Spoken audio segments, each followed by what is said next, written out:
నేను మీ ఎంవి నాయుడు. ఈరోజు విద్యానగరం ప్రధానాంశం చూద్దాం. భూమికే నీళ్ళిస్తారు.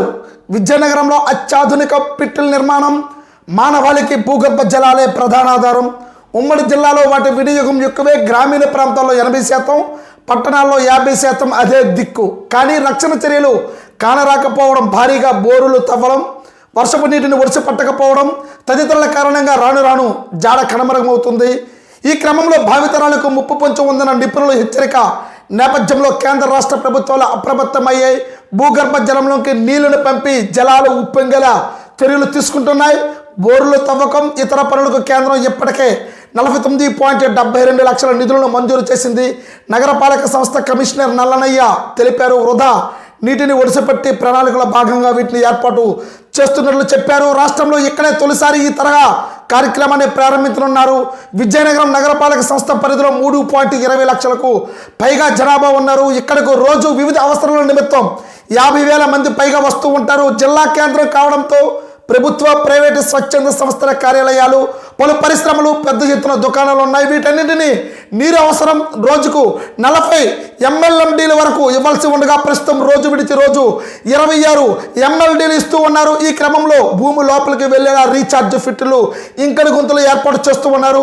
అమృత్ 2.0 పథకం కింద రాష్ట్రంలో ఇక్కడ మాత్రమే ఈ ప్రక్రియ సాగుతూ ఉంది. దాసన్నపేట, ఎర్ర చెరువు, జొన్నగడ్డి పాఠశాల, ధర్మపురి జడ్పీ ఉన్నత పాఠశాల ఇది 10 ప్రాంతాల్లో గుర్తించినట్టుగా తెలుస్తూనే ఉంది. షాలో ఆక్విఫర్ మేనేజ్మెంట్ ప్రాజెక్ట్ కింద 10 ప్రాంతాల్లో ఫిట్టుల నిర్మాణాలకు శాస్త్రవేత్తలు సూచించారు. National remote sensing centre Hyderabad director geologist Eshwar Chandradas బృందం స్థానిక ఇంజనీర్లు, భూగర్భ జలాల శాఖ అధికారులతో కలిసి 10 ప్రాంతాలు ఎంపిక చేసింది. అక్కడ ముందుగా బోర్లు తవ్వనున్నారు. పైన చుట్టూ ఇంకడి గుంతులు మాదిరి ఏర్పాట్లు చేస్తారు. వర్షం వాడికి నీటిని సద్వినియోగం చేసుకుని అందులోకి వెళ్ళేలా చూస్తారు. తద్వారా భూమి లోపల పొరల్లోకి నీరు వెళ్లేందుకు అవకాశం ఉంటుందని చెప్తూ ఉన్నారు. అయితే విజయనగరంలో ప్రధాన విషయం మనం చూస్తూనే ఉన్నాం. భూమికే నీళ్లు ఇస్తూ ఉన్నారన్నట్టు విజయనగరంలో అత్యాధునిక ఫిట్ల నిర్మాణం అయితే తోటపాలెంలో ఎంపీపీ పాఠశాల వద్ద బోర్లు ఏర్పాటుకు తవ్వకం చేస్తుంది. అయితే మానవాళి భూగర్భ జలాలే ప్రధాన ఆధారం. ఉమ్మడి జిల్లాలో వాటి వినియోగం అయితే మాత్రం చాలా ఎక్కువగా ఉంది. ఎందుకంటే ప్రైవేటు సంస్థలు, అలాగే విద్యా సంస్థలు, అలాగే కార్పొరేట్ సంస్థలు, అలాగే పెద్ద పెద్ద హోటల్స్ అన్నీ కూడాను, అలాగా ప్రధానంగా జిల్లా యంత్రాంగం మొత్తం కూడాను ఇక్కడ అడ్మినిస్ట్రేషన్ జరుగుతూ ఉంటుంది. కాబట్టి ఇక్కడ రోజుకు 50,000 మంది పైగా జనాభా వస్తూ ఉంటారు. వీళ్ళందరికీ కూడా నీరు అవసరం. స్థానికంగా అయితే మాత్రము చాలా వరకు ఇబ్బంది పడుతూ ఉన్నారు.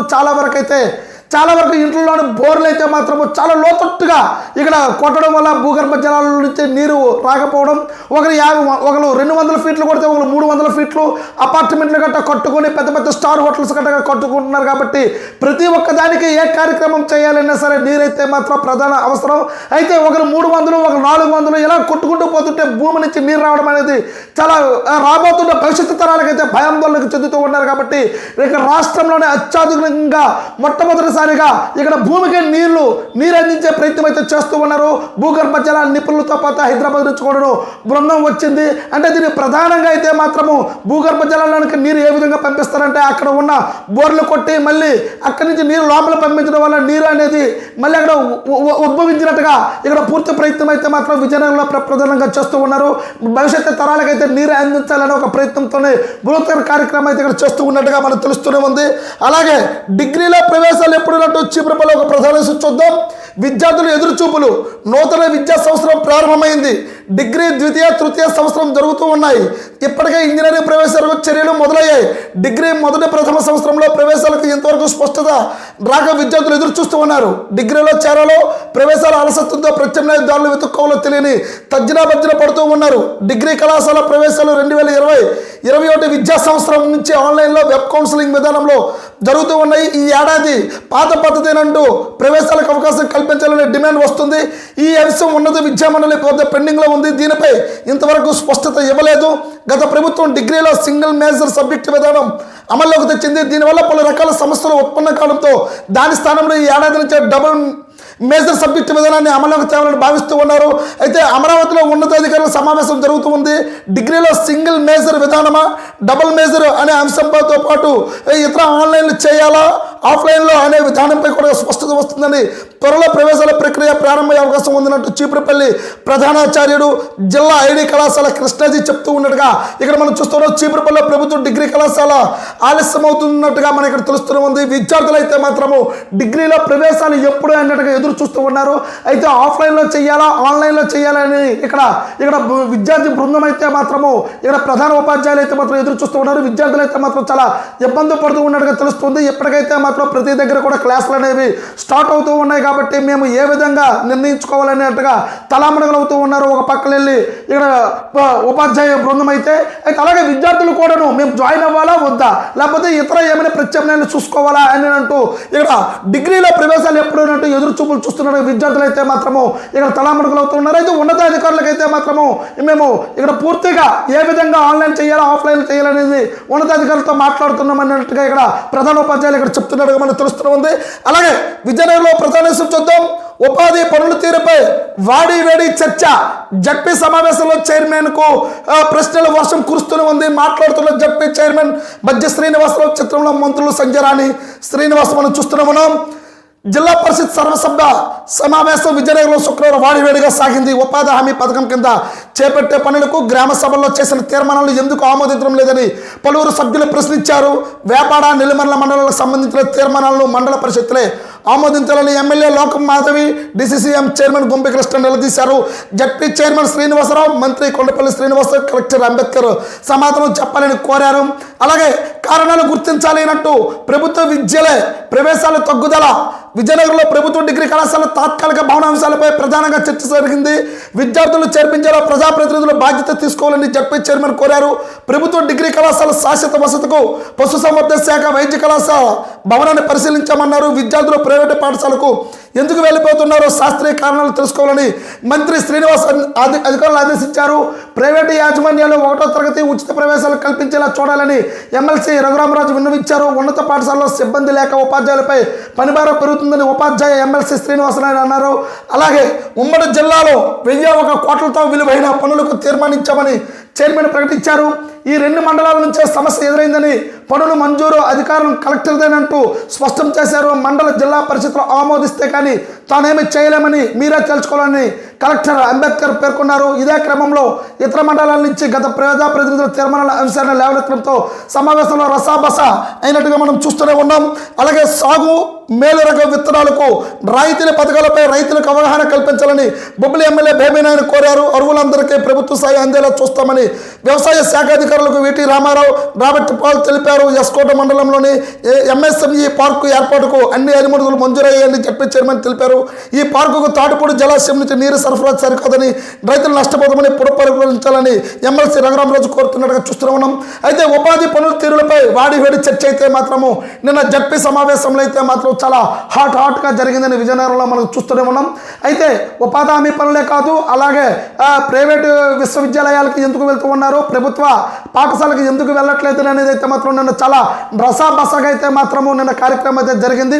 ఏది ఏమైనప్పుడు singles one and only one మ్యాన్గా ఎప్పుడు కూడాను గత ప్రభుత్వంలో కానీ ఇప్పుడు ప్రభుత్వంలో కానీ వన్ అండ్ ఓన్లీ ఇప్పుడు మధ్య శ్రీనివాసరావు అయితే మాత్రం ఎప్పుడు కూడాను అతని యొక్క ఆధిక్యాన్ని ఆధిపత్యాన్ని ఎప్పుడు కూడాను ఏకకంఠంతోనే ముక్తకంఠంతోనే ముందుకు వెళ్ళాలి. దూసుకెళ్ళాలి నైజం అయితే మాత్రము ఉంది. దాన్ని తిప్పుకొట్టడంలో అయితే మాత్రము ఇప్పుడు ఉన్న మంత్రులే కానీ స్థానిక నాయకులే కానీ అతను తిప్పుకొట్టాలంటే మాత్రం చాలా అసాధ్యం అనేది ఎప్పుడు కూడాను తన యొక్క వాయిస్ని ఇవ్వడంలో అయితే మాత్రం చాలా ప్రధానంగా ఎప్పుడు కీలక పాత్ర పోషిస్తూ ఉంటారు. ఎప్పుడు డామినేషన్ ప్రధాన పాత్రతోనే ముందుకు వెళ్తూ ఉంటారు. ఏది ఏమైనప్పటికీ కూడాను గత ప్రభుత్వంలో కానీ ఇప్పుడు ఉన్న ప్రభుత్వ నాయకులు కానీ ప్రజలకు ఏం చేయాలనేది ఇక్కడ మనం చేయాలి. మన డామినేషన్ ఇక్కడ కీలక అంశం కాదు కాబట్టి ఇక్కడ మన చర్చ అంతా కూడాను నువ్వు గొప్ప నేను గొప్ప అనే ఒక చర్చ కాకుండా ప్రజలకి ఉపాధి హామీ పనులు కానీ అలాగే ప్రభుత్వ పాఠశాలలో కానీ ఇప్పుడు కూడా డిగ్రీలకి ఎందుకు ఉపాధి అవకాశాలకి ఇంకా ప్రవేశాలు ఎందుకు జరగలేదు ఇలాంటి వాటిపై చర్చ జరిగితే బాగుంటుంది. కానీ ఇక్కడ who is the great man అనేది అయితే మాత్రము ఎంతవరకు ఇది దీని యొక్క సొంత శక్తిన్యాసం కాదు. ఎందుకంటే జిల్లా మొత్తం కూడా యంత్రాంగం మొత్తం కూడా జిల్లా ప్రజలందరూ కూడా నిన్న జరిగిన చర్చ పైన వాడివేడిగా చూస్తున్నట్లుగా మనకు తెలుస్తూనే ఉంది. అయితే మరొక ప్రధాన చూద్దాం. బంగారం మీ బాధ్యత మాది అన్నట్టు P4కు 67,066 కుటుంబాలు ఎంపికైనట్టు పేదరికం లేని సమాజం కోసం కూటమి ప్రభుత్వం కంకణం కట్టుకుంది. సంపన్నులు పేద కుటుంబాలను దత్తత తీసుకుని జీవన ప్రమాణాలను మెరుగుపరిచేలా ప్రణాళిక రూపొందించింది. జిల్లాలో ఇప్పటికే సర్వే నిర్వహించి 67,066 బంగారు కుటుంబాలకు గుర్తించారు. నియోజకవర్గాల వారీగా జాబితాలు సిద్ధమయ్యాయి. అపన్న హస్తాలు అందించేందుకే సంపన్న వర్గాలు ముందుకు రావాలని ముఖ్యమంత్రి చంద్రబాబు ఇదివరకే పిలుపునిచ్చారు. ఒక స్వచ్ఛంద సంస్థ 2090 కుటుంబాలను దత్తత తీసుకునేందుకు అంగీకరించగా జిల్లా యంత్రాంగం సదరు సంస్థలు స్థితిగతులపై ఆరా తీసి తిరస్కరించినట్లుగా సమాచారం. రాష్ట్రంలో వెనుకబడిన జిల్లాలో విజయనగరం 1, ప్రభుత్వ లెక్కల ప్రకారం దారిద్ర్య రేఖ దిగున 5.71 లక్షల కుటుంబాలు ఉన్నాయి. ఇందులో అత్యంత నిరుపేదకు తొలుత సాయం అందించే కార్యాచరణ సిద్ధమైంది. ఆర్థికంగా భరోసా ఇచ్చేందుకే public private people's partner P4 కార్యక్రమానికి ఉపకరిస్తుందన్నట్టు ప్రభుత్వం బలంగా నమ్ముతూ ఉందన్నట్టుగా చూస్తూ ఉన్నాం. మండల వారీలుగా దాతలు ఎంపిక ఉన్నట్టుగా సంపన్న కుటుంబంలో ఉదారత చాటితేనే P4 విజయవంతమవుతూ ఉంది. ఉన్న దాంట్లో కొంత పేదలకు సాయం చేయడం ద్వారా సమాజానికి మేలు చేసిన వారు అవుతారు. జిల్లాలో 9 మంది వరకు పేర్లు నమోదు చేసుకున్నారు. ఆన్లైన్లో అవకాశం ఇవ్వడంతో పలువురు పేర్లు పొందుపరిచిన ఆరా తీసినప్పుడు తాము నమోదు చేసుకోలేదని పలువురు బదులుస్తున్నట్లుగా తెలుస్తూ ఉంది. జిల్లా ఇన్ఛార్జ్ మంత్రి అనిత దీనిపై గురువారం విజయనగరంలో సమావేశం నిర్వహించారు. మంత్రి కొండపల్లి 264 కుటుంబాలను దత్తత తీసుకుంటున్నామని ప్రకటించారు. సర్వే పూర్తయిందని, మండలాల వారీగా దాతల ఎంపిక పూర్తి చేయాలని కలెక్టర్ ఆదేశించినట్లుగా సిపిఓ బాలాజీ తెలిపినట్టుగా మనం చూస్తూ ఉన్నాం. అయితే ఇక్కడ ప్రధానంగా అయితే మాత్రం సర్వే చేపడుతున్న సిబ్బంది మనం చూస్తున్నాం. P4కు ప్రతి ఒక్కరు కూడాను ఉదారత భావంతో ముందుకు రావాలి. ఎందుకనంటే మనం సంపాదించుకున్న ఒక 5 పైసలో పావలో ఎంతో కొంత మనం సంపాదించుకున్న పేదవారికి కూడా ముందుకు తీసుకెళ్లి సామాజిక బాధ్యత మనం అందరం కూడా పాల్గొనాలని కూటమి ప్రభుత్వంలో ముఖ్యమంత్రి సీఎం గారు అయితే మాత్రం చాలా క్రియాశీలకంగా తీసుకున్నారు. కాబట్టి ప్రతి ఒక్కరు కూడా దీనికి పార్టీలు అతీతంగా మానవాళికి ముందుగా వెళ్ళాలని అయితే మాత్రము ఇక్కడ స్వాగతిస్తున్నట్టుగా తెలుస్తున్నది. ఖచ్చితంగా మనం సంపాదించడంలో పేదవారికి కూడాను మన మొత్తం కూడా వాళ్ళని సమానంగా చూసుకోవాలని ఒక ఆలోచన లేకపోయినా సరే కనీసం మన కష్టపడి దాంట్లో ఇక్కడ ఎన్ఆర్ఐలే కావచ్చు, పారిశ్రామికలు అవ్వచ్చు, విద్యా సంస్థలు అవ్వచ్చు, వైద్య నిపుణులు అవ్వచ్చు, ప్రతి ఒక్కరు కూడాను మన యొక్క కడుపుకే కాకుండా మన పేదవారికి కూడాను ఎంతో కొంత పెట్టాలనే ఆలోచనతో ఇక్కడ ఇప్పుడు ఉన్న కూటమి ప్రభుత్వం ముఖ్యమంత్రి గారు ఇక్కడ తీసుకున్న P4కి అయితే మాత్రము చాలా సాహసప్రదమైందని ఇక్కడ తెలుస్తున్నది. అయితే ఎంతమంది ఇక్కడ ముందుకు వస్తున్నారు, మండలాల గ్రామాల వారికి కూడాను దిశ నిర్దేశం చేస్తున్నట్టుగా ఇక్కడ తెలుస్తూనే ఉంది. అలాగే ఒకసారి గుంకలంలోని ప్రధాన విషయం చూద్దాం. గుంకలం గూడు చేరే దారేదినంటూ రాష్ట్రంలో అతిపెద్ద జగనన్న కాలనీగా విజయనగరంలోనే గుంకలం గుర్తింపు పొందింది. ఇక్కడ వేల మంది నివాసానికి స్థలాలకి నాటి గత ప్రభుత్వం రహదారి సౌకర్యం మరిచింది. పార్టీ రంగులతో స్తూపం పెద్దగా నిర్మించి ప్రచారానికి ప్రాధాన్యం ఇచ్చిందే తప్ప జనం ఇబ్బంది పట్టించుకోలేదు. మట్టిదారులు వర్షాలకు బురదమైన నరకం చూపుతూ ఉన్నాయి. రాత్రి వేళల్లో ప్రమాదాలు జరుగుతూ ఉన్నట్లుగా స్థానికులు చెప్తూ ఉన్నారు. సంస్థను గృహ నిర్మాణ సంస్థ డిఈ రంగారావు వద్ద ప్రస్తావించగా ఉన్నతాధికారుల దృష్టికి తీసుకెళ్తామని చెప్పారు. తీసుకెళ్ళండి, ఉన్నతాధికారుల దృష్టికి మనం తీసుకువెళ్దాం. ఎందుకంటే గత ప్రభుత్వంలో అయితే మాత్రం గుంకలంలో విజయనగరం జిల్లాలోనే అతి పెద్దగా లేఅవుట్గా జగనన్న కాలనీ అనేది ఏర్పాటు చేసింది. కానీ ఊరు అవతల ఊర్లే కాదు, ఇది వాడలే కాదు, ఇది ఒక పెద్ద గ్రామాన్ని తలపించేలాగా అయితే మాత్రం పూర్తి చేయాలని గత ప్రభుత్వం అయితే తీసుకుంది. కానీ రోడ్లు అనేవి సక్రమంగా లేకపోవడం వల్ల ఎప్పటికీ కూడా కాలనీలో చాలా వరకు అయితే మాత్రము కొంతమంది దిగలేదు. అక్కడ ఉన్న కొంతమందికి అయితే మాత్రము బయటికి రావాలి, అడుగు పెట్టాలి అంటే మాత్రము పాములు చాలా ఇబ్బందికరంగా అక్కడ ఉన్న స్థానికులందరూ కూడా ఇబ్బంది పడుతూ ఉన్నట్టుగా తెలుస్తుంది. ఎప్పటికైనా సరే ఇక్కడ లక్షల కోట్ల రూపాయలతో అయితే ప్రజాధనమే కాబట్టి వెచ్చించారు. కాబట్టి ఎప్పటికైనా సరే వాటికి రహదారులు కావాలని అక్కడ స్థానికులు వాపోతున్నట్టుగా తెలుస్తూనే ఉంది. చూస్తూ ఉండండి ఎంఈ న్యూస్. నేను మీ ఎంఈ నాయుడు.